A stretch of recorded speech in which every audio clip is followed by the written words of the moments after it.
Welcome, everyone, to another episode of the RDH Sports Podcast. I'm your host, Chad. Joined alongside me is my brother, Tanner. How's it hanging, dude?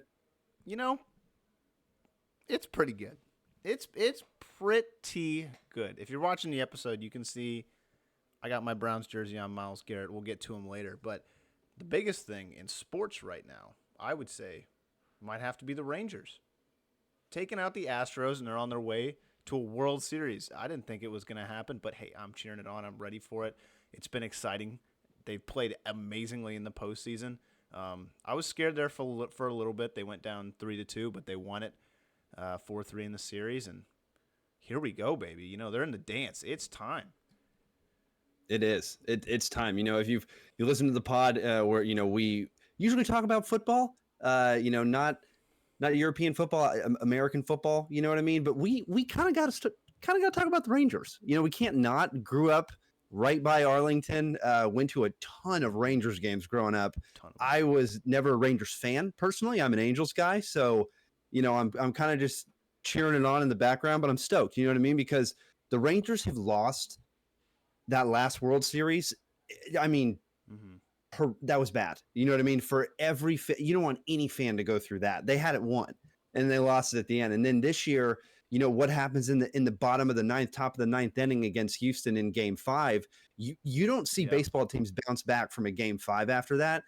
And they just got crushed at the end. They won the entire game except for a half inning, and they lost it. And then come back in Game 6 and win, and then come back in Game 7 and whoa. Yeah. You know what I mean? Whoa. That was one of the best postseason games, probably because the team I was rooting for was on the side of the 10 plus. You know what I mean? And I'm not a Houston Astros guy, but still can't wait to see the Rangers take on either the Phillies or the Diamondbacks. We're not going to hit on it a ton on the pod, but we'll definitely mention it throughout it. But now it's time to go to football talk. We're going to do things a little bit differently this week. Usually we recap football. We're only going to recap one game. We're going to talk about the top 15 rankings because they're updated. And we got the football prospect spotlight starting this week. And we're going to cover Blake Corum there. Then we're going to talk a little bit of NFL, recap, and matchup preview and picks. Ready to get into this, Tanner? I am so ready. All right, so we're just going to throw it off with the college football top 15 rankings. So I said 25, but we're just going to go into the top 15, right? Because we would be talking way too long. Georgia's sitting there number 1. It's 7-0. You got Michigan at number 2 with 8-0. So first of all, nothing stands out for me there. Georgia, you can't say that they've done anything to knock them off the top spot. And Michigan is potentially the best team in college football this year. I'm not going to lie to you. But Georgia, you know what I mean? You can't knock them number 1. In Michigan, you know what I mean? I think that's perfect. You got Ohio State sitting there at number 3. We're going to talk about that game. We're going to talk about that game that happened this weekend, like I said. So we're gonna hold it off on Ohio State. Florida State, I mean, really coming out of nowhere. I'm pretty sure the quarterback's name was Francois, if I'm not mistaken, a couple years ago, and they came out of absolutely nowhere and started playing like the old Florida State team. And this year they're really playing well. I haven't watched a ton of their games. I've watched about 3 or 4 of them, but they're looking good. I'm not sure what's going to happen in terms of college football playoff time. If they keep it there, then we'll see what happens against, one of these top tier teams. What do you think? Ohio State, Florida State? I think that's good. 3 and 4, right? I think it's a good 3 and 4. Like coming into the season, my big thing was like, USC is going to take that big next step, but that didn't really happen. And we're not going to talk about them today because they are out of the top 15. So, that's pretty crazy, Exactly. And then Washington, you have to put them there at number 5 after beating USC, the other week. And no, Washington beat, and Oregon. That was the big one that I was talking about. They took down Oregon. That's what jumped them up in the rankings because Oregon was in the top 5. Now Oregon's not. So that's the big reason that Washington's number 5. Oklahoma's there at number 6, which is very interesting to me. Because I want to tell you who's number 7, UT. Mm-hmm. So that's right. That's the first one-loss team ranked is number 7. So we have 6 undefeated teams so far. And Oklahoma and Texas, I'm pretty sure, are going to play again for the Big 12 championship. Probably. So if they beat them twice, they deserve it. You know what I mean? Yeah. But you got Washington there who's playing well, Oklahoma and Texas. I mean, that one's pretty self-explanatory. Oregon is above Alabama, which is interesting. Alabama is number 9. What do you think about that? Alabama not being I'm not even going to say top 5. I'm going to say top 2 for the last decade, it seems like. I mean, every team's got their off years. Kind of what I look at it like. It's Alabama. They're a really, really good program. They're not going to be the best in college football every single year because just the quality of the conference that they play in. The SEC is a great conference, and it brings out a lot of competition every single year. So someone's going to beat them, and last year it was Tennessee, so like you can see it again happening this year. So I don't think it's crazy, to say that Alabama is down there. I don't think it's crazy to see them down there, but it's a historic franchise, so like Nick Saban will get those boys right, which is why they're back in the top 10. They're not a bad football team. They always have talent surrounding them. So Alabama, even if they lose, they bounce back, and they bounce back pretty well. So exactly, the recruiting classes are going absolutely nowhere. Yeah. Then we have Penn State sitting there at number 10. Once again, not going to hit on Penn State just because we're going to cover the Ohio State Penn State game, and then come on. It's the Beavers. It's the Oregon State Beavers. If you've been listening to the pod, yeah, I've been an Oregon State Beavers fan this year. Then they're at 6-1, no big deal on a 3-game win streak. Then you've got Ole Miss sitting there at 12, Utah there at 13. Notre Dame starts the list off at number 14 with 2 losses. So it's very interesting. Number 6 or number 7 through number 13 is 1-loss teams. So that can change. And a lot of these teams are in the same conference. So a lot of these teams are going to play each other if they haven't already, for that potential conference championship game. So I think there's going to be a ton of ranking changes because, you got Ole Miss, you got Alabama, you got Georgia in the SEC right there. You have not had the Ohio State Michigan game this year yet. You know what I mean? You already had the Ohio State Penn State game. You know what I mean? And like I said, you got Alabama sitting there too. Oregon State randomly out of absolutely nowhere this year. So, and oh, by the way, number 15 is LSU. So there's another SEC school in there. You have Notre Dame sitting there, like I said, at number 14. So this is by no means over. And the reason we wanted to bring this up was mainly to call out the Oregon State Beavers. No, we just wanted to see any surprises, any reactions, and nah, not really. I think the college football committee kind of nailed it, Yeah, I think the biggest surprise is just that USC actually does, kind of suck in some kind of ways. I think they've lost 2 straight, so it's like, and not great performances from Caleb Williams too.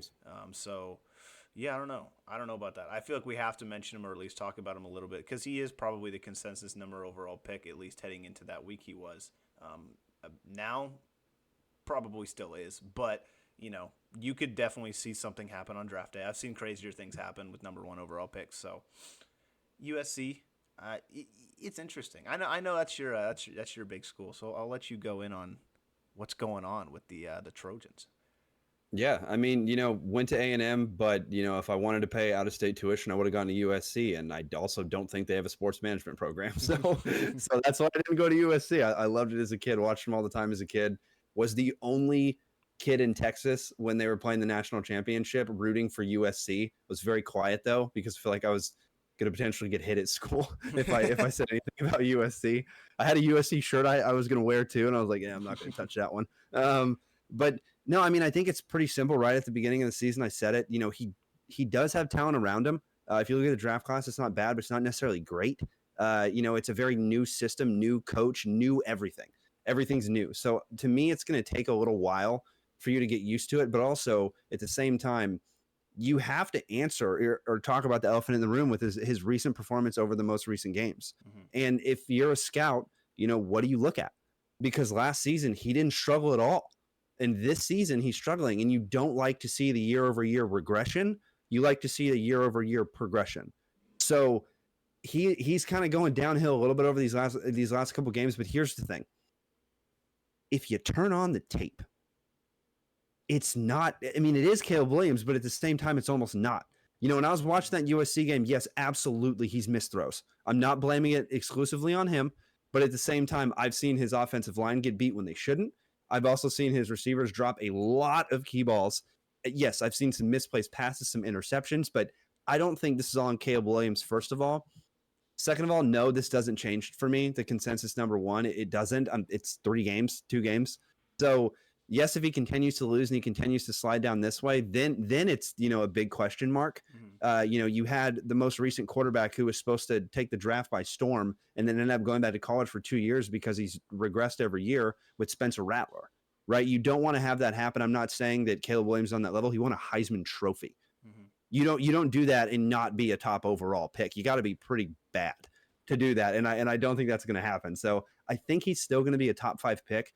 Like you said, to hit on your point with the number 1 overall pick, you really have no clue what's going on in terms of who's going to be the number 1 overall pick.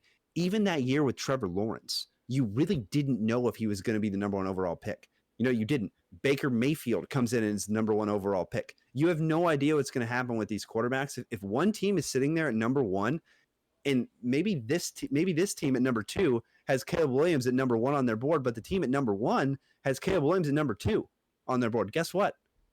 Caleb Williams isn't going number 1 overall.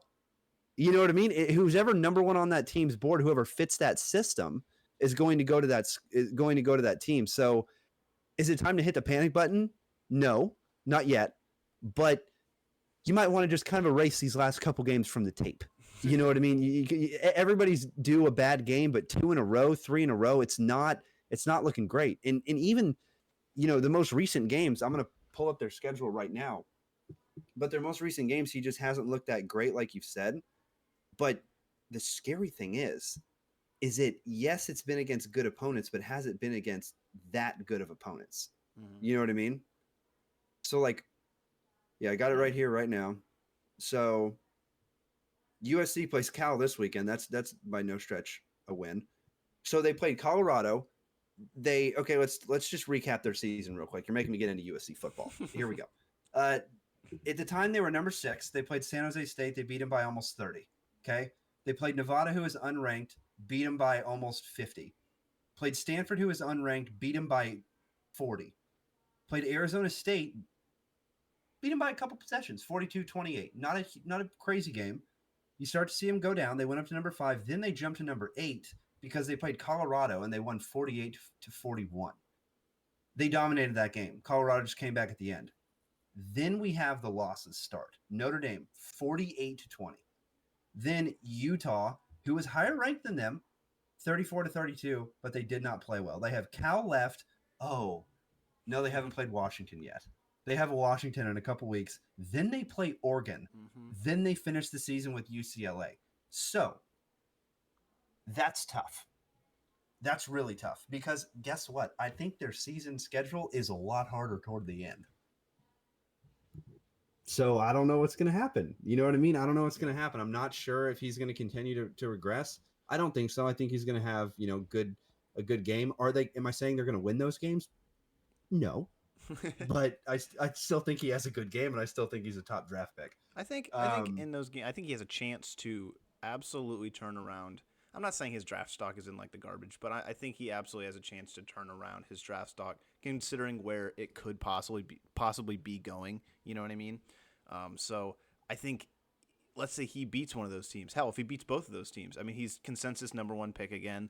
I don't think anyone in the world is going to even doubt it or even question it. So, Oregon and Washington, 2 very, very good teams. It's going to be fun, especially that Washington game. But Caleb Williams, if you just go out there and you play well, I mean, you're probably going to get the first overall pick. And if you don't, who cares? You know what I mean? You're still going to go to a team that's probably going to need you. So he's still really good, regardless of what has, people been saying or what you've been seeing and stuff like that. And he's got talent. Nobody who doesn't at least have some form of talent, is going to be considered a number 1 overall pick, right? So regardless of what happens after that, we'll see. But exactly, we'll see. And the thing is with Caleb Williams, last thing I'll say on him is I don't think he's fallen out of anybody's number 1 after these 2 games. I really don't. He's definitely had a bad couple games, arguably bad 3 games in a row. but bad 2 games in a row. I don't think he's going to fall out just because, like I said, look at the tape, look at all the other games, and then watch the games over that he didn't play that well and see exactly why. You know what I mean? Not every one of those incompletions was on him. Let's jump to Ohio State and Penn State. Mm-hmm. Take me through that one, because Ohio State's kind of your school that you would have paid out of state tuition to go to as well. Yeah, I mean, fair enough. That's kind of what I was gonna say when I was gonna talk about it. But Ohio State, they're my boys. I really like them, and they got a really, really good receiver back there, in Marvin Harrison Jr. Hitting right on him. I think that's the biggest storyline of that game. Ohio State, they obviously struggled at some points. Penn State's defense is good, and they've historically been a pretty good defense. Micah Parsons, he came out of there, and Ohio State struggled. They definitely struggled, and they got into situations where they needed someone to bail them out. And who was that? It was Marvin Harrison Jr. He's doing what he does, and so many times in that game I would just watch, and on third down, Marvin Harrison Jr., it's not anything crazy, but it's just a defensive misplay, or he just gets the better of the defensive back, or, he makes a play just running a route, not even with the ball in his hands, and he gets the ball in space, boom, first down. You're not going to catch him in an open space. And so he dominated, honestly, and he looks probably like the best receiver in this upcoming draft. Again, it's kind of like that. You can just see it, like that thing with Caleb Williams we've talked about before, even though we've obviously talked about him, but like you can just see that potential, that stardom that he has, and just the ability to step up in big games, especially one like that. I mean, if you lose that game, if you're Ohio State, you're out of the playoffs, just easy. You might have another chance if you play Michigan, like we said later down the line, but that's a big game. You cannot lose that game. So he showed up, he showed out, and I do want to get your opinion on this. I will say I wrote it down, and this is kind of reminiscent of the other week when we talked about it when Oregon played Washington. So why would you go for it on your own 45 with 8 minutes left in the game? And this is Ohio State. At that time they have 13 points. And you still have all 3 of your timeouts. And I think Penn State went for it and they didn't get it right. So there's like 8 minutes left in the game. Why would you do that? It's kind of my question. I mean, you're definitely going for the momentum swing, right? This game was at Penn State. 100%. No. So it was at it was at Ohio State. Sorry, that's what I meant to say. It was at Ohio State, right? Yeah. So you're 100% going for momentum in an opposing stadium. You're trying to deflate the entire place. Now, of course. If you don't, this is what happens, right? So I think the big reason that they went for it on that is, if you've watched any NFL game, I don't know if they are supposed to plug the word, but every single announcer is talking about how much every team uses analytics and how analytics on this play is, 80% likely to go, right? Like analytics is a huge thing. I look at analytics when I'm looking at all these draft prospects over the offseason, right? So analytics is massive. If it's 4th and 1, and you really do think that Penn State has a better offensive line than Ohio State's defensive line, which their head coach did, and, that's what they were going to do. They were going to try to go for it. But to me, with 8 minutes left in the game, I don't know if I would have necessarily gone for it. I think what Penn State is thinking at that point is they are going to try to run the clock out as much as you can in college football. You know what I mean? Because the clock runs so fast compared to the NFL. But I think what Penn State was trying to do was get the momentum on their side, take as much time off the clock as they could, get the lead, and then give them the ball with the least amount of time left. But instead, they just got stopped on 4th and 1, gave them the ball back, and gave them an easy field for a struggling Ohio State team. So for me, it's kind of like you handed it to Ohio State on a platter. Yeah. I wouldn't have gone for it on 4th and 1 there personally. I would have probably punted that ball away because I would have trusted my defense, how they were playing the rest of the game. And I would have thought to myself, 8 minutes, I think we can get the ball back from our defense and then we can go down. You know what I mean? That's what I would have done personally. Once again, couch warrior, and he's a college football head coach, but it's like thinking, it's philosophies. You know what I mean? Exactly. But if he makes the play, we're not even talking about it right now. You know what I mean? Penn State, it could have been a completely different outcome of the game. It's the game. The game of football is a yard. It's a game of yard, not yards. It's a game of a yard all the time. You know what I mean? Every time. So I think that it wasn't necessarily the best, decision there, but hey, if I'm Penn State, it's hard to say no. You know what I mean? It's like we're so close. Yeah, I completely agree. I mean, if they would have gotten it, we wouldn't have been talking about it. But I thought it was interesting because I brought it up on the other podcast, and I think this is a very very similar situation because I want to say Ohio State went down and scored after that. I want to say Penn State had like 6 points, so if they did score, they would have tied unless they went for two. So um, Ohio State had 13 points at the time, but it's something I keep seeing. It's like you're almost in your own territory and you keep going for it, and then I'm not going to say subsequently you lose the game, but it kind of it starts trending towards that way, especially if you don't get it because you give the ball to the opponent in your own territory. So it's like well, there's automatic points there, especially in college football where offenses are so explosive. But I agree with you. I think let your defense, control that game. They have been controlling it the entire game. Holding off Ohio State to 13 points is a victory. So it's interesting. I think the unsung hero though is absolutely Ohio State's defense because I mean it's Penn State. They're not a bad team. Like they were number 7 in the country for a reason. Like they have a decent offense. They can score points. It's hard to shut a team like that down. So for them to actually go and do that, it's an impressive win. I will say that for Ohio State. I think something you absolutely should kind of put a star on during the season.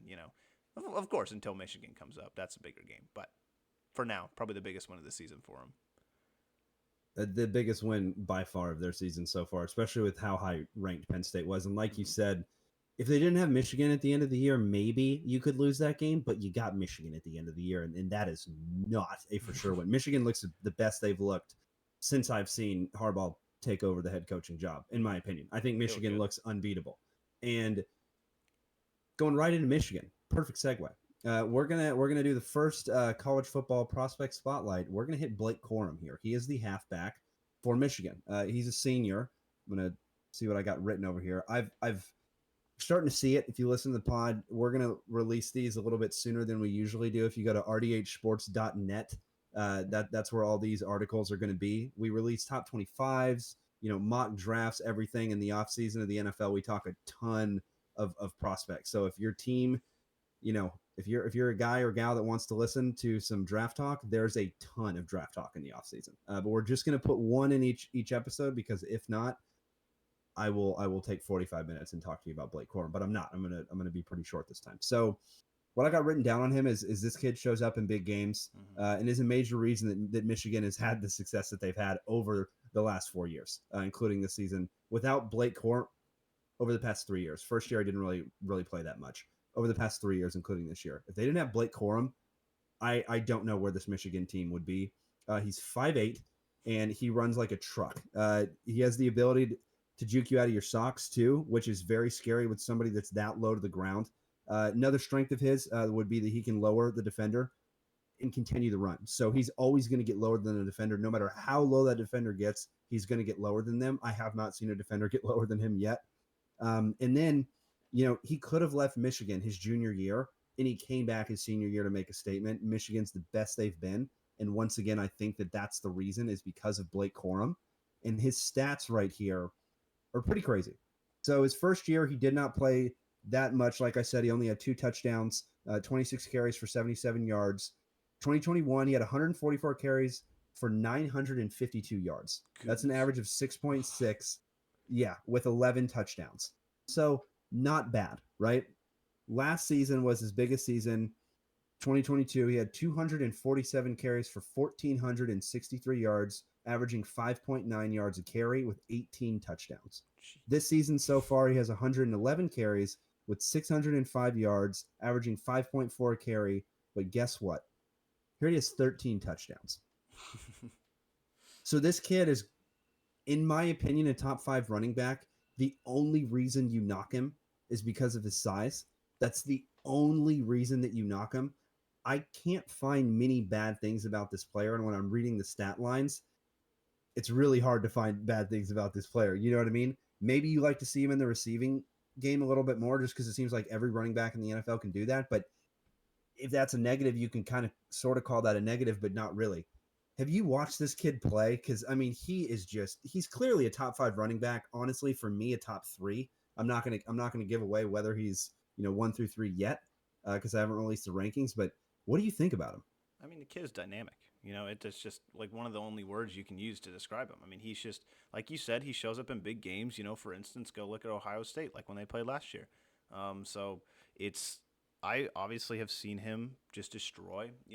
A lot of the reason that they were even competitive in the college football playoffs is that man right there. So it's not a one-man offense because obviously that's pretty hard to do. But he's probably about as close as you can get to like maybe like a Saquon Barkley. When we saw him at Penn State, the offense just runs through him, and he runs through the defense. So he's dynamic. That I think that's the perfect word to describe him. Exactly. Now, done with the college football talk this episode. We're going to hit into a little bit of NFL. We're going to hit a little bit of recap real quick of last week. Then we're going to finish it off with some matchup preview and picks.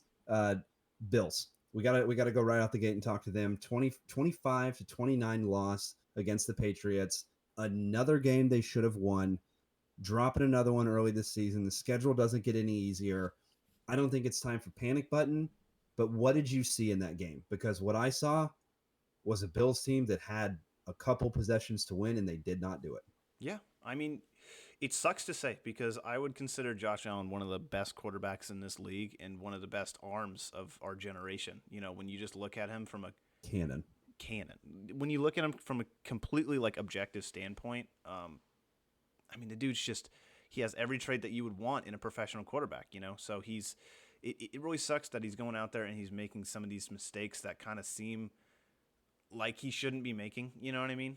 Because a lot of times when you watch Josh Allen, it's just like, okay, he's going to scramble around, he's going to do this and that, and he's going to make some magic happen. But, like, it doesn't work on every play. He's not Patrick Mahomes. He can't just make that happen every single time. And it sucks. He's really, really talented, don't get me wrong. But sometimes those plays go wrong, and they go poorly in a lot of different kind of ways. He'll throw a pick when they're in the red zone and stuff like that. I know last year that was a big issue for him.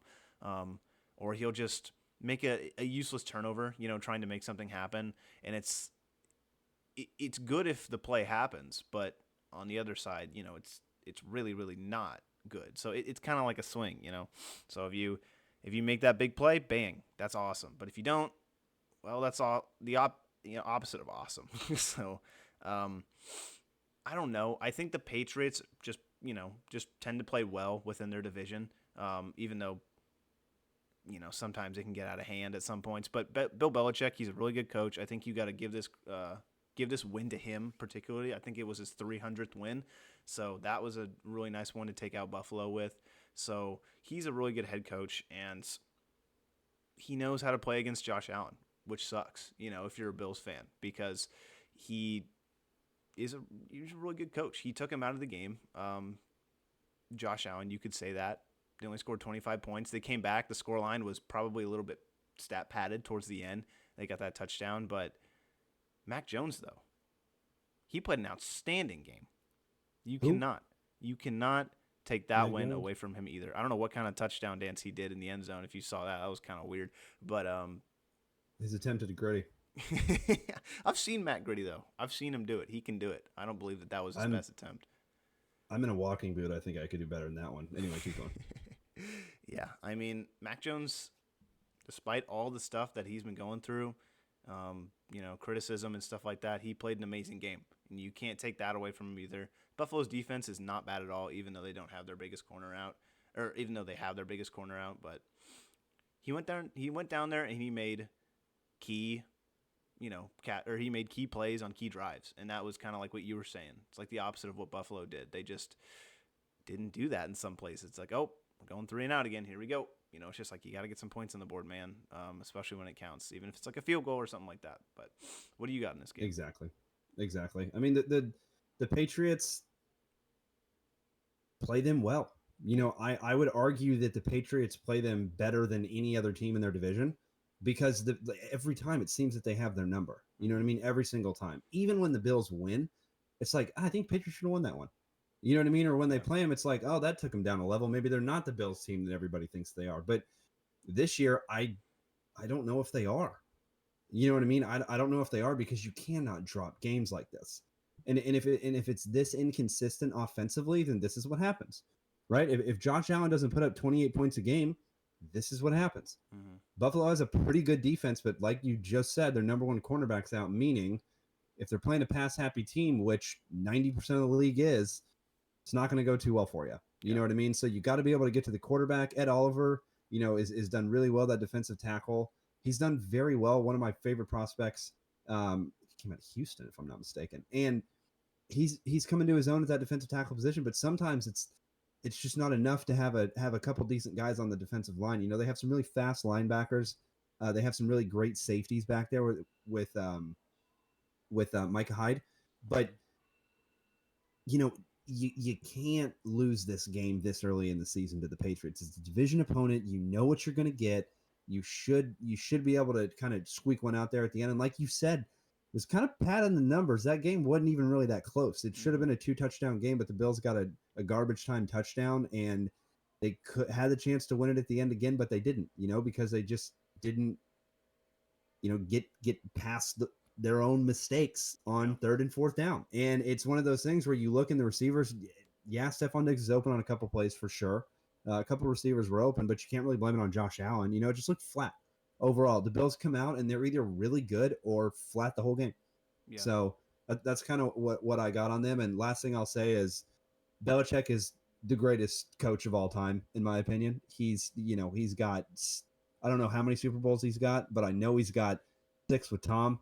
I'm pretty sure he's won a couple others. So, yeah, greatest coach we've ever had, 300th win. Great call out there. Yeah, I think it's also worth noting before you go on. Bills are 1-2 in their division. I looked that up and saw it, and I think they're 4-3 on the season, if I'm not mistaken. So it's not looking good. I mean, they lost to the only team they beat in their division was Miami. So the other 2 teams they've lost to. So they've played them all once, or the Bills have played them all once. We'll see what happens on the next go around. But they might need to win out on the rest of the teams in their division if they want to win the division, or else they're going to be looking for a wild card spot. They cannot continue to lose in the division, just like you said. I didn't realize that their losses were mostly in their division. That's tough. You know what I mean? You really want to win those games. You don't want to lose those games. And when you mention the Miami Dolphins alone, they could put up 50 on you. Yeah. So that's pretty terrifying if you're a Bills fan. But hey, you got to keep winning. And season's by no means over. But the AFC is so good. With one more loss, that's a 500. That's 500. That's 4-4. So that's a little scary. I'm gonna let you go ahead and take it away here. We got battle of backup quarterbacks in Cleveland. They get another win, 39-38. I know it technically wasn't a start as a battle of the backups, but it happened to be a battle of the backups. So take me through the game. What'd you see, Mr. Cleveland? It very quickly became a battle of the backups. We saw a battle of the backups with the Raiders and the Bears also this week. So this might be battle of the backups part 2 in the same week, which is so much fun, so much fun. But getting right into it, Deshaun Watson, he looked really rough in the beginning. I was actually on the phone with you when it was happening, when the game was going on, and Deshaun throws a pick, and it's like, oh, whatever, whatever. He's been bad, or he's been out, whatever. And then he basically almost throws another pick at that point. It was dropped. It should have been an interception, but he goes out on that play. He slams his head back against the ground, goes into concussion protocol. Luckily, he's cleared, but Stefanski and him kind of think it's like a good idea to keep him out after that point because, if you've seen, he's not been playing the past couple of weeks because of like a shoulder injury. So it's like a micro tear is what I've heard, but they just want to keep him out and keep him healthy for when he does eventually come back and hopefully plays a full game, he can play better and play at a higher level. So I think that was the thinking behind that one. Obviously, Cleveland went and got the win. It wasn't the prettiest win, but up until that point, Deshaun was 1 for 5 for 5 yards and 1 interception. So not great for a very, very expensive quarterback. That's all I'm going to go into on that because that was really all you saw of Deshaun Watson. The other big thing, the other big storyline is Cleveland's defense. And surprisingly, actually not surprisingly, I got him wearing right now. Myles Garrett, he had an absolute standout performance, and I'm coming back at you with some stats. So he is not human, let me tell you that. He had, this is his stat line, 9 tackles, 2 sacks, 2 forced fumbles, a tackle for loss, and a blocked kick. Yeah, he was on special teams too. So in my opinion, I'd like to see what you think about this. I think he's probably, I'm a little biased, but probably the front runner for DPOY right now. Let's say TJ Watt is very, very close behind because I think he leads the NFL in sacks. But what do you think? Who do you think's your DPOY so far? Every year it's one of those guys, and you got it, and you can add Micah Parsons into the mix, but Micah, I don't think his is anywhere close to the production that those two have been. Micah has not had a game anywhere close to like Myles Garrett just had. I don't know if any defensive end in the history of ever football has ever had a game like Myles Garrett had, but he did. He got me like 40 points in my dynasty league, so that was sick. You said he's not human. It's true. I went to school with him, and he didn't look human. The man was absolutely massive, and you're not supposed to be that big and be able to move that fast or jump over a line and block a kick. How are you going to do that? You know what I mean? How are you going to do that? You're a defensive end lining up in the defensive tackle position, gets up and blocks a kick, and then he doesn't stop. He just keeps going. You know what I mean? He keeps going. I love it. Every time I get the chance to call out Warren Sapp, he said he wasn't going to do it. He said he wasn't going to be good. Where you at? You know what I mean? Where you at? I completely agree. But I'll hit on your point with TJ Watt and him. It's between those two. And as long as those two are healthy, to be honest, it is a 50-50 coin toss-up right now. And you'll see who gets it. Whoever leads the league in sacks is probably going to win it. Even if Myles Garrett leads it by 0.5 or TJ Watt leads it by 0.5. Selfishly, I want Myles Garrett to get it way more than TJ Watt. You know what I mean? But hey, we'll see what happens. But if he continues to perform at this level, how is he not the most valuable player on the defensive side of the ball? You know what I mean? How is he not? He's already, not only is he chasing records, he's breaking and shattering every record that he can possibly break and shatter in Cleveland and in the NFL since he's been in the league. So I could go on for another half hour if I wanted to about how good Myles Garrett is. You know what I mean? So we'll see. We'll see what happens with the voting, but I think you nailed it between those two. I think that's a great segue into what I would like to say is a game-breaking stat. I saw this, and it's kind of really impressive because it's comparing Myles Garrett to a legend of our game. So he had 2 sacks in that game, as I told you. He now has 82 career sacks throughout his time in the NFL, and he surpassed Reggie White, who had 80 sacks, for the most NFL sacks by a player prior to his 28th birthday since 1982, when the individual sack became an official stat, and that is from Adam Schefter. So if you know it's coming from Chef's mouth, it's a pretty good stat. So Myles Garrett is on historic pace, and he basically won that game for Cleveland. Just hitting on a couple of the other little things that happened in that game. Dustin Hopkins was lights out, didn't miss a field goal. He made multiple from 50 and even recorded his own career long at 58, which was really fun. And I do want to say I think the Colts are a good team. I really do, because they put up a lot of points on a very good Browns defense. Gardner Minshew is not a bad quarterback at all. He's been playing pretty well when he's given an opportunity in the NFL. He's had some good games. He's had some bad games. Obviously, he had a couple turnovers in this game, but what are you going to do when Myles Garrett is just rushing at you? Like, that's a beast of a man, like we've talked about. So Gardner's not bad at all. He kept them very competitive in the game. So it's pretty much that. The Browns kind of got lucky towards the end. I would be ashamed if I didn't talk about it, but they got a little lucky. I'll say the first call, in the red zone with Amari Cooper. Amari just burned him straight out, and he got a hold. So I would definitely throw the flag on that one. But the second one, if you watched it, I mean, the ball was not catchable. Donovan Peoples-Jones, he was not in a great position to catch that ball either. So they got a little lucky. They ran it in on the one with Kareem Hunt, and they got the touchdown that ultimately won them the game. So I don't know. You could say it's luck. Sometimes it's just the game of the football, Colts had a chance to go down and score after that, but Gardner Minshew recorded, I think, his third fumble today. So Browns defense is still really, really good, I would say, even though they got kind of slacked in the yardage and points game. But, hey, they made up for it in turnovers and things like that. So anything else you got in this game, or you want to move on to the next? Defense wins championships. Now going to the Lions. What the hell happened to the Ravens? You know what I mean? What happened with the Ravens game? 6-38. Would like to say one of the only games I called right this weekend, but I mean, the Ravens just destroyed them. I thought to myself, the Ravens defense is pretty solid, right? You brought up that point as well, that the Ravens defense is really good, and I'm interested to see how they play against that Lions team.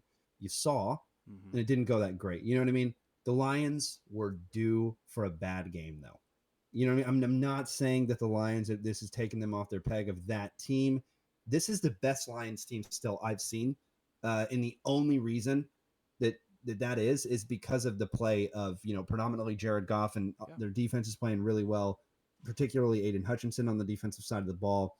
And when you have Jared Goff playing at the level that he's playing at, throwing to these wide receivers, you're going to continue to roll and you're going to continue to win games. But you've seen this year with the Detroit Lions that games have kind of gone in their favor.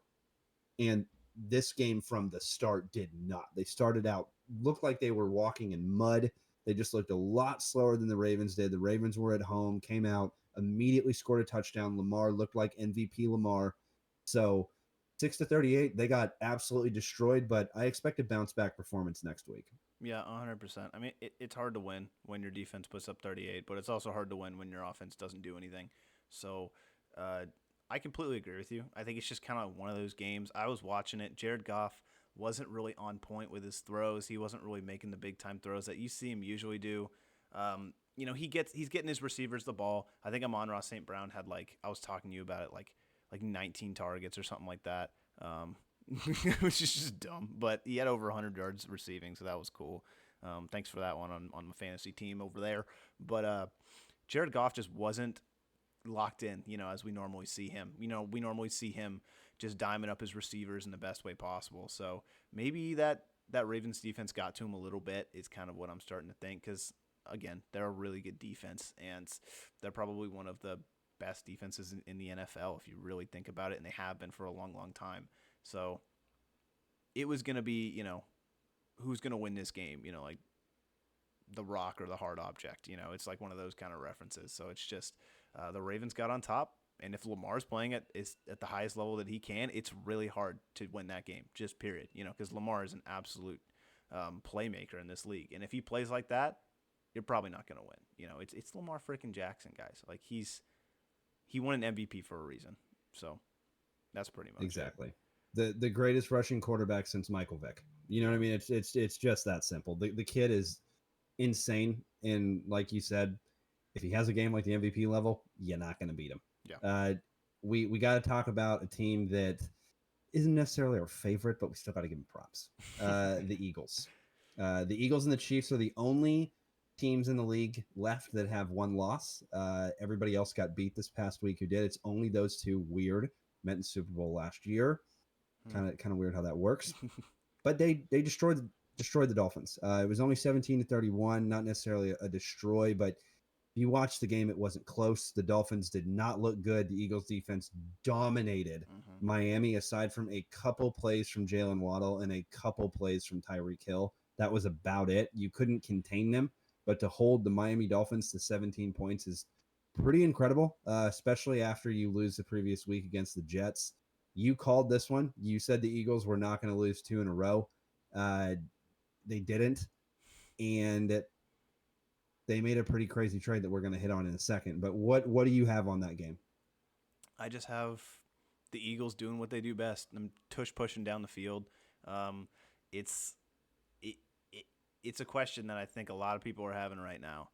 Is A.J. Brown, I know this might hurt you, is A.J. Brown the best receiver in the NFL at this moment? I mean, for this year, it's hard to argue it. Yeah. You know what I mean? It's hard to argue it. It's hard to argue it this year. I'd have to look at the up-to-date, NFL leaders right now. But when you look at game over game, I mean, you knew what was happening. Now, what I will say is that Miami had their top 2 corners out. So that's going to be the only caveat that I give this Eagles team. That's the only thing I'm backing up on, because if I didn't back up on that, I'd be pretty scared to play him in a couple weeks. So I'm just going to back up on that. You know what I mean? Cowboys have their number 1 overall corner out. Great. Can't wait. But anyway, it's hard, man. It's hard to say that you can say that anybody else is better than him right now. There was a kid that was doing pretty well, and he's injured and on the IR. So right now, probably got to give him the nod. Yeah.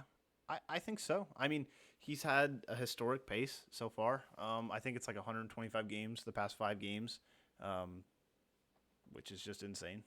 Just as a That's that's insane. Him and Tyreek Hill are my 1 and 2. That I couldn't remember the name off the top of my head. I was like, who is number 1 right now? Tyreek Hill. Duh.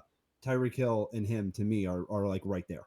yeah, he's just a beast of a human. I used to think that DK Metcalf was probably one of the better receivers in our game right now coming out of Ole Miss, but no. No, sir. It might be that AJ Brown over there. A lot of people comparing him to Terrell Owens, and I think it's a pretty good comparison. They're pretty similar.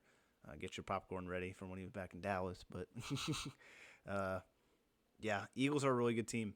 Even the thing that's crazy about it too is they didn't do what the Eagles usually do, and that's run the ball, and they still won, and they still won in dominant fashion. So they struggled on the ground game. DeAndre Swift didn't get off to a crazy pace like he usually does, but they found a way to win, and that's what good football teams do. They find a way to win when stuff is not working. So Philly's a good football team, and they're tied for the best record in the NFL. And they just made a trade that I don't understand what happened. You know what I mean? I really don't understand what happened. They got the safety Kevin Byard from the Tennessee Titans, and I mean, if you look at the trade details, it is one of those of very late round picks, and Kevin Byard is a top safety in this league right now. The Eagles lose C.J. Gardner-Johnson. They can feel it in the secondary, and they go, let's give a 6th and a 7th, and essentially go get throw a player in there and go get one of the top safeties in the league, in the entire league. And if you look at 7th round picks, yes, I know there's been some that have hit in the NFL, but when you give up, late round picks, it's really for a player that's kind of on the back 9. I don't know if Kevin Byard's necessarily on the back 9, but the fact that the Eagles are already gearing up and already making these trades, you've got to stop, because they've already made too many good trades in the offseason, and they're continuing to do it. And I got to ask the Titans, what are y'all doing? I don't know. What are y'all doing? Rebuild. You let, like you said, either the number 1 or number 2 receiver in the league walk, and now you let arguably a top 10 safety in the league walk for just nothing. Literally nothing. So I don't know. The Eagles continue to get better, but it's them and the Chiefs right now with 1-win teams. The Eagles play the Cowboys in a couple weeks. We talked a couple episodes ago about how hard the rest of their schedule is, as well as the Cowboys. So there's still a lot of time left in this season, specifically in the NFC East. We're going to see what happens between the Cowboys and the Eagles. Yeah, it's going to be up. I mean, that matchup, oh my gosh. Oh my gosh. It's going to be big. It's going to be really big. And the Cowboys take on the Rams this week. We're going to actually jump to that segment right now. We're going to match up preview and picks for week 8. Tanner, go ahead and update the listeners on the results from the previous week. Let's see how we did. Like I said, I didn't do too hot. Well, I didn't do too hot either. I went 2-3 this previous week. I think my dubs were picking Philly and then picking the Jags, and then I think your singular dub was picking the Jags. No, my singular dub was picking the Ravens. That's right. Over the Lions. Yeah. Single dub. Trevor Lawrence did play in that game, by the way, and he looked pretty good. But overall, on the season, Saints should have won. Tight end dropped it in the end zone. Sorry, that's a I'm great still lead. mad about that. I would have got the win. I would have got the win on that one. I felt horrible for him after the game. Alvin Kamara went and got him. Thank goodness. But I'd felt so bad. Whenever I saw him hit his fingertips, I was like, oh, they're not going to score here. I know they're not. They're not. After that play, I was like, they're going right out. They went out. It's like, oh, it hurts. It hurts. And then probably one of the worst 4th down calls I've ever seen. But anyways, overall season, I'm 20-16. Chad is 21-15. So it's a race. We are neck and neck through the middle of the season. So, keep us updated. We'll try and get our picks in a good direction again. I have faith in us. I think we've got it this week. This week we do. And also, mind you, I don't pick the easy matchups. I pick the hardest matchups to preview. And, aside from the Sunday night game and aside from the Thursday night game, every other game is pretty tough matchups, with the Cowboys matchup in there too. So you never know what's going to happen. But this week we got Thursday night, we got the Bucs versus the Bills. I think this one's going to be closer than a lot of people think it's going to be. I'm going to take the Bills, but I do think the Bucks are going to put up a really, really good fight. But I think the Bills bounce back this week. Yeah, I agree. I think I've picked the Bills every time they showed up on our pick'ems, and that has definitely hurt me. But the Bills are a good team, and despite what we saw this past week, they're a good team that usually finds a way to win. You look at that Sunday night game against the Giants; it was a just horrendous game, but the Bills found a way to win it anyways. So Bucks have a good defense, but I think Josh Allen is going to be a little angry after these past couple games. I think he's going to have a big one against the Bucks. So. And I think Baker's going to play well. Don't get me wrong for the Bucks, but it's just hard to match up with the firepower of Josh Allen. Especially if he does play to the level that we know he can. And I don't know. I got the Bills, and I probably have them winning by at least 2 scores. Definitely, if you're betting 2 scores, take it. Then we got Sunday morning games. We got the Rams versus the Cowboys. That's a big one. That's by no way, shape, or form an automatic dub for the Cowboys. Still going to take them anyway. But that's by no stretch. They've got really good wide receivers, and Dallas has a hurt secondary. Luckily, Deron Bland has been playing extremely well over the previous weeks, but he's going to get tested with either Cooper Kupp or Puka Nacua. So good luck there. You know what I mean? And Matthew Stafford's playing well, and their defense looks good again. So it's going to be a tough game against the Cowboys and Rams. I do have the Cowboys winning that one because I don't think the Rams team is what they were a couple years ago. But hey, I could easily see Cooper Kupp and Puka Nacua both getting 100+ yards, and it's going to be a shootout. I think that's what this game's going to be. Is going to be a shootout because when the Rams and the Cowboys play, it's always fireworks. Whether it's the fans in the stadium or whether it's the actual players on the field, there's always fireworks. Yeah. Speaking of that, real quick, did you see the massive fight at the last Chargers and Cowboys game? Yeah, before the game. Thank goodness we didn't go to that one because I know I'd be wearing a Cowboys jersey, and that would have been. There's people just getting punched in the back of the head. I was like, what's going on here? Like, what the heck are you doing? You know what I mean? Like, what is going on? Anyway, I just couldn't believe that actually happened. Been did professional football games since I was actually still being born. You know what I mean? Went to the Super Bowl when I was in my mom's stomach. And I've been going to games for 25+ years. Never once been in one of those. Never once. Like, what are we doing as sports fans? Why are you getting that upset in a game? I know there's booze involved, but why are you getting that upset? You know what I mean? It's like, come on. I don't even want to go to a game now. I'm definitely not going to wear a Cowboys jersey to another game. I'm going to get punched in the back of the head like the poor Dak Prescott guy did that he was just walking around. He was just walking by. The dude just got him right in the back of the head. So anyway, I had to call that out because that was just ridiculous. Rams versus Cowboys. Keep it going. What do you got? It's hard. It's really hard. I mean, let's look back at last week. You look at the Rams. They didn't have the best week, and Pittsburgh's defense was pretty good. So, honestly, I'm going to pick the Cowboys. I always am. But I think Dan Quinn can and will exploit that offense a little bit. Obviously, like you said, Puka Nacua and Cooper Kupp, one of them is going to go off. You're just going to have to basically bet and choose which one you want to get a touchdown or two and a couple hundred yards.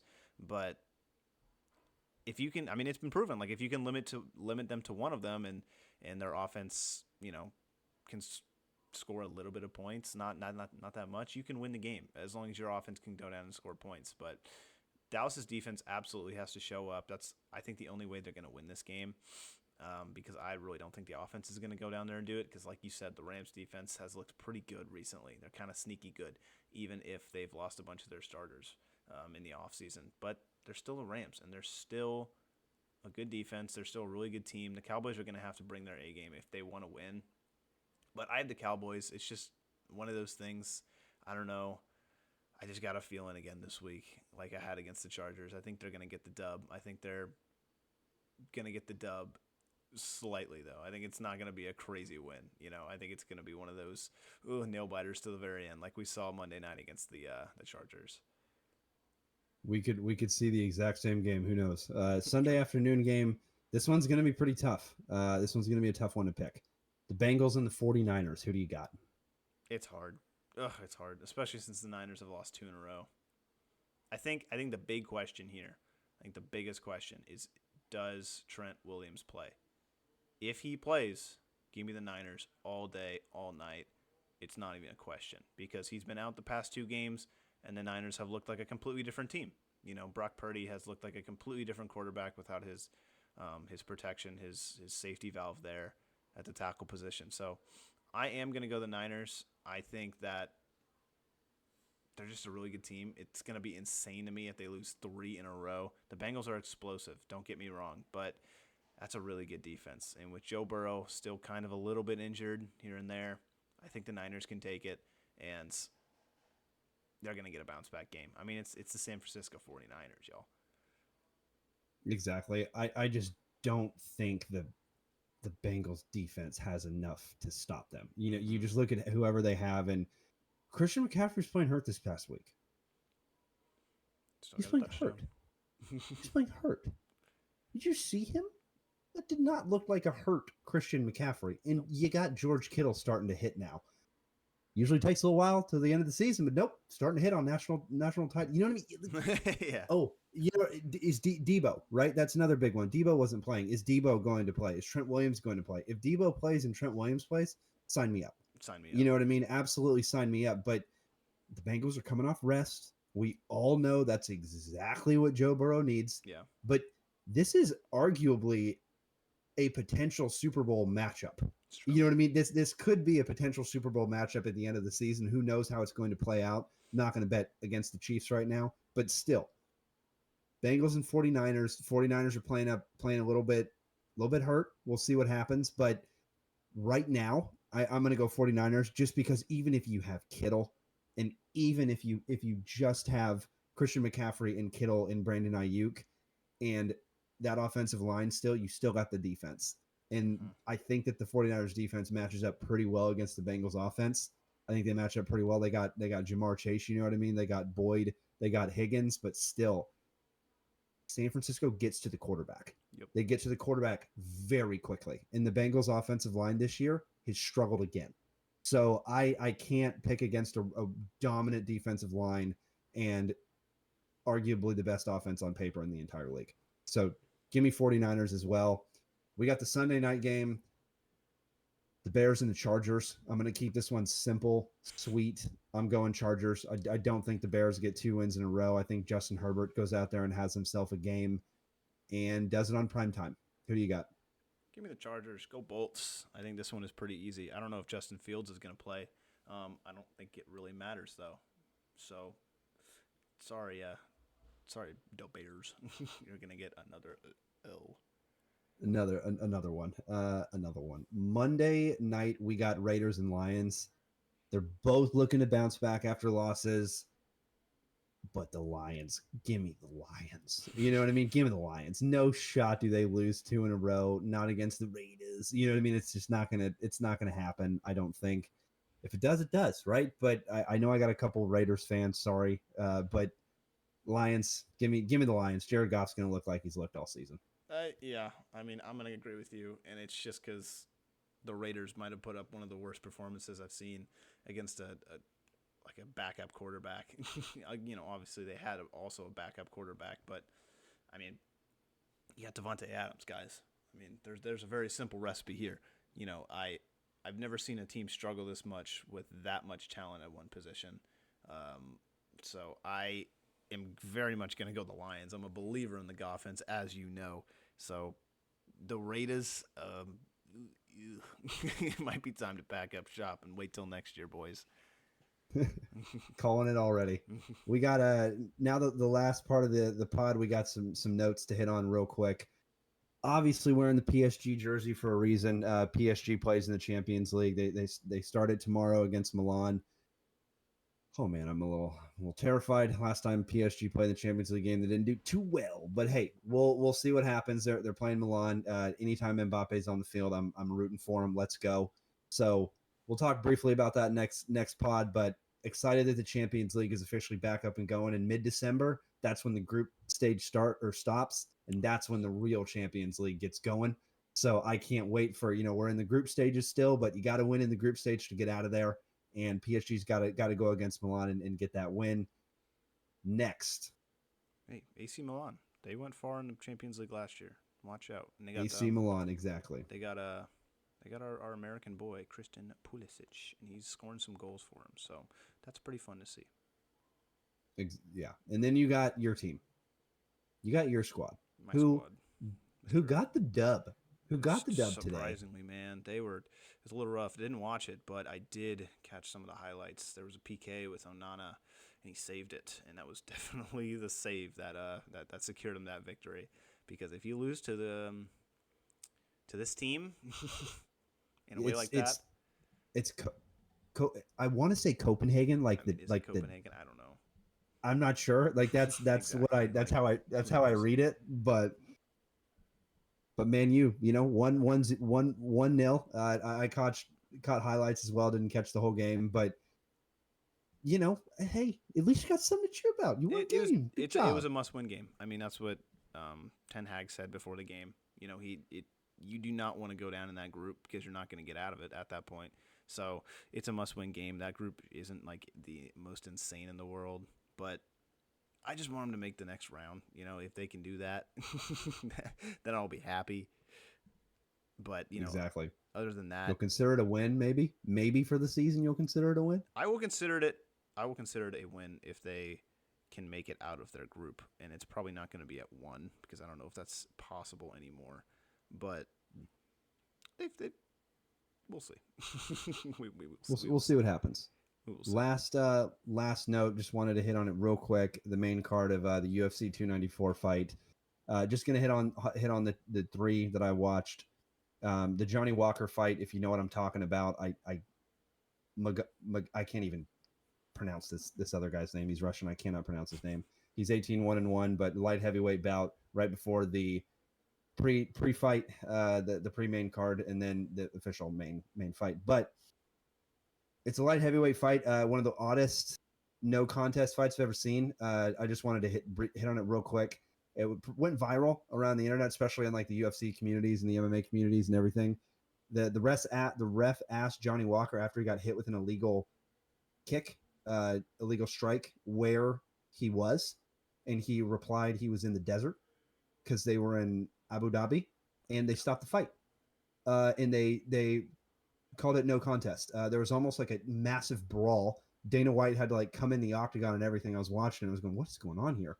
But one of the weirdest fights I've ever seen. I think they're going to run it back, but that was really interesting to start the main card. And then you got former champ Nigerian Nightmare Kamaru Usman versus Kazmat. Oh man, Chimaev. That guy is an absolute animal.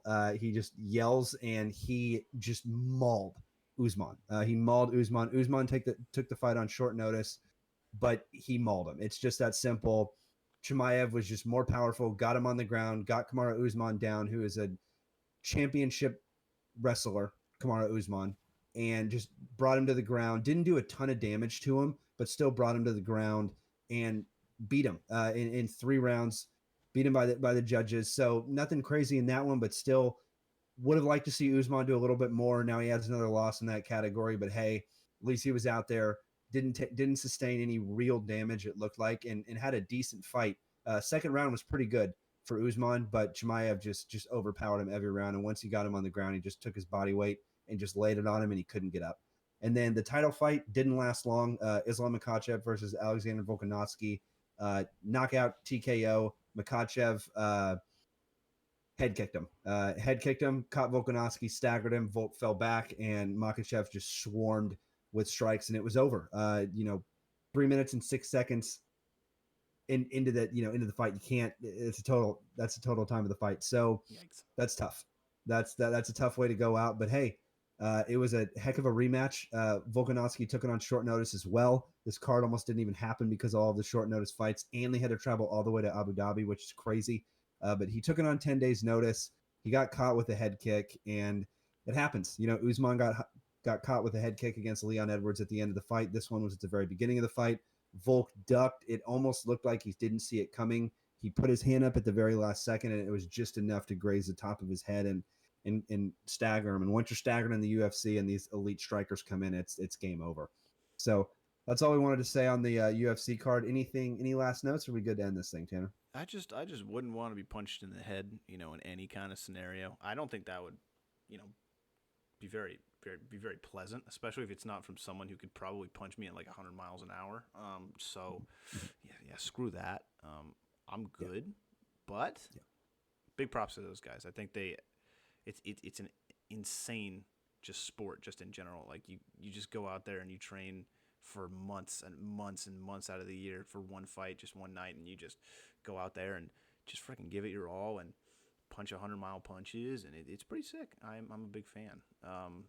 Exactly. I'm getting you on the train. I know. I'm getting you on the train. Every time I go home, I get a fight. Every time I go home, there happens to be a fight. I have crazy seen multiple fights because of you. There we go. Adding it into the sports category. But the last thing I'll say about it, it's just crazy for those guys. I just got to call it out, like you said. Easily the hardest sport. It's not even close. Like you can't even look at any other sport. There's no sport that you're walking into a freaking cage.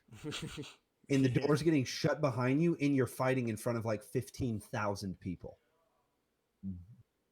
What? Like that's like the modern day gladiator. You know what I mean? Just without weapons. It literally is. But their hands and feet are lethal weapons. Imagine, just look at like the people who lose after those fights. Just look at their bodies. Look at how they look. Look at their faces. Like they are just, to put your body through that willingly, to have the ability and potentially the option, to lose in a scenario just like that, to destroy your own body. That it takes a lot of confidence, takes a lot of bravery. And at the end of the day, it takes a lot of balls, man. That's the biggest thing. Goddamn. But exactly. From everywhere, from every fighter, everywhere. It just you're stepping into a cage that is locking behind you. In the entire months up before that, you've been training a bunch of different martial arts. Because back when the UFC first started, they had specialists. They still do have specialists, but you got guys now that are black belts in Brazilian Jiu-Jitsu, and they can also tornado 360 kick you in the face. It's like, what do you want me to do? Like, do I protect against a takedown? Because if I protect against the takedown, I go low and I expose my head and I get kicked in the head. You know what I mean? So there's just so many different little games, and it's crazy, and it's just such a fun sport to watch. And yeah, I do a little jiu-jitsu, nowhere near anywhere that I will never be anywhere near those guys and gals, but we got some good cards coming up, and the December card is going to be a big one, and I'm just going to happen to be in Texas for that one, so that'll be fun. We'll be definitely watching that one. But I think that's a good place to end it. We'll see you next week, folks. Before we go, I think it's worth noting the NBA starts tonight, and so we got the Lakers and the Nuggets, the conference championship rematch. It's not going too well, but Lakers only down by 10 as we speak.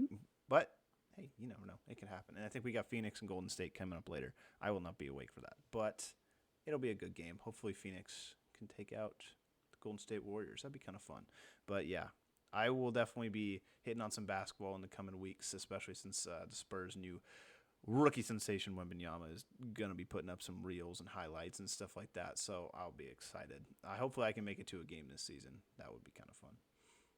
Absolutely. And then the Lakers, will see what happens. LeBron, it's getting close toward the end tier, but as much money as he puts into his body in the offseason, I'm still going to bet on him, just like I bet on Tom Brady. You know what I mean? You got to bet on the GOATs, right? Got to absolutely bet on the GOATs. So if the Lakers lineup's healthy, they're really good coming out of the West. And a lot of offseason pickups and acquisitions to make them arguably one of the best defensive teams in the league. So I know they're really relying on their defense, and when you have a player like Anthony Davis who have fun coming into the lane and then can also hit a three from the outside, it's going to be a fun season. We just Lakers got to stay healthy.